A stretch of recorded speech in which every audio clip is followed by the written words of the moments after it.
जो बोले सो तरे, जगत गुरु श्री चंद्र हरे। भगवान श्री श्रीचंद्र व पंचदेव उपासना पद्धति भाग 3। यह संसार नामरूपात्मक है। मन जब पूरी तरह विकार रहित होता है तो उस स्थिति को सत कहा जाता है। यह स्थिति संसार में विचरण करने वाले किसी भी मन की कभी नहीं होती, क्योंकि विकार उपजने पर ही मनुष्य सोचने, समझने, भावों द्वारा परिचालित होने में समर्थ होता है। मन का उक्त विकार ही भावों का जनक होता है और इन भावों का प्रकटीकरण नामरूप के बिना असंभव है। अभिप्राय यह कि मन की सत स्थिति में विकार लहरियां उत्पन्न करता है और उन लहरों या भावों की अभिव्यक्ति सदैव नामरूपात्मक होती है। यही सृष्टि है। सृष्टि का नियंता भी एक भाव है, इसीलिए उसकी स्मृति भी नामरूपात्मक है। हम सृष्टि के नियंता या सृजक को जैसा जैसा सोचते, महसूस करते हैं, वैसा वैसा उसका नाम तथा रूप कल्पित कर लेते हैं। जाकी रही भावना जैसी, प्रभु मूरत तिन देखी तैसी का कथन इसी सिद्धांत को प्रकट करता है। ईश्वर के अवतारों के कल्पित रूपों की कथा का आधार यही नियम है। जीव के बंधनों का कारण भी यही नामरूपात्मक सृष्टि है, जो मोह, द्वेष और अहम का कारण बनती है। यदि जीव को इस सृष्टि के बंधनों से मुक्ति को भी लक्ष्य करना है, तो भी आरंभिक स्तर पर उसे नामरूपात्मक परमात्मा का सहारा लेना पड़ता है। विभिन्न देवों की पूजा अर्चना के समय हम उनके नाम के साथ साथ उनके संभावित या कल्पित रूपों की महिमा का भी गान करते हैं। इसी नीति से रागद्वेष, संबंध या प्रवृत्ति निवृत्ति की भूमिका नामरूपात्मक ही होती है। अज्ञेय या अस्पर्ध्य भावों में मनुष्य का कोई लगाव या अलगाव नहीं होता। परमात्मा मन इंद्रियों का विषय नहीं, उसको दिए गए नाम रूप भी सदैव अपर्याप्त हैं, प्रवृत्ति या निवृत्ति की सीमाओं से बाहर हैं। इसलिए प्रभु मिलन के आकांक्षी या मुमुक्षु जीव को अपनी यात्रा के प्रथम पड़ाव पर परमात्मा के कुछ ग्राह्य नाम रूपों को अपनाकर उन्हीं में प्रीति बनानी होगी। यह स्थूल भावों की प्रीति होगी, अपने इष्ट के कल्पित नाम रूपों में लीनता होगी, तब दूसरे पड़ाव पर जिज्ञासु भाव राज्य में रमन करता हुआ भावग्राही परमात्मा को पा सकेगा।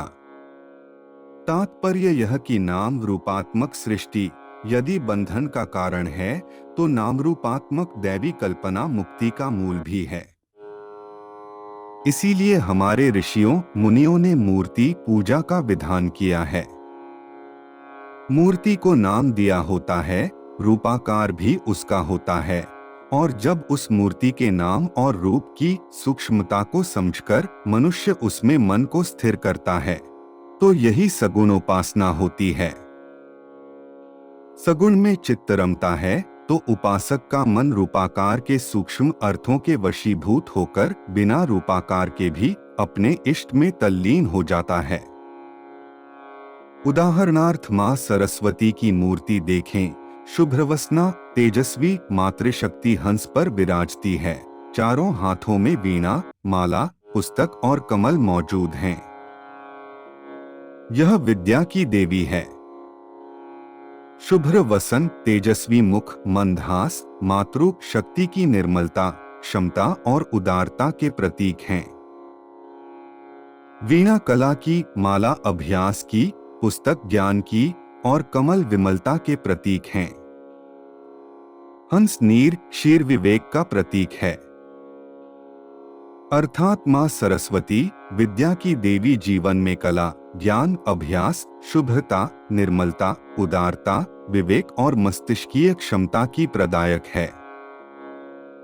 ऐसे नामरूप को उपासना का अंग बनाने का अभिप्राय उक्त गुणों को जीवन में साक्षात करना ही होगा।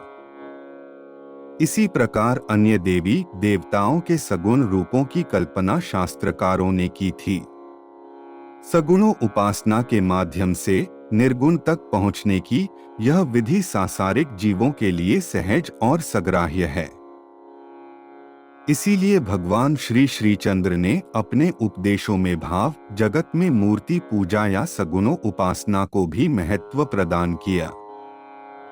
सृष्टि के सृजन, पोषण और संहार संबंधी जितने भी संभव भाव हैं, जिन्हें समाधि दशा में मुनियों ने अनुभव किया, उनके यथा संभव अभिव्यक्ति रूपों की सगुणों उपासना के लिए प्रतिमाओं में प्रतिष्ठा की गई। उन्हीं प्रतिष्ठित मूर्तियों के पृष्ठभावों को मूर्ति पूजा का आधार बनाया और उन्हीं में परमात्म तत्व के समस्त नाम रूपों को प्रतिष्ठित पाया।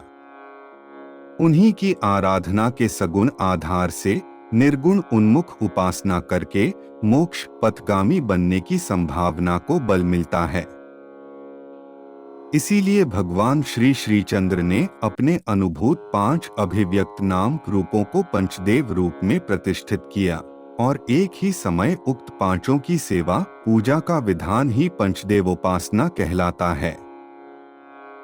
यहाँ हम परमात्मा के इन 5 नाम रूपों की प्रतिष्ठा के आधार और परमात्मा के संतुलित गुणों की महिमा प्रस्तुत कर रहे हैं। शेष अगले भाग में। जय श्रीचंद्र हरे।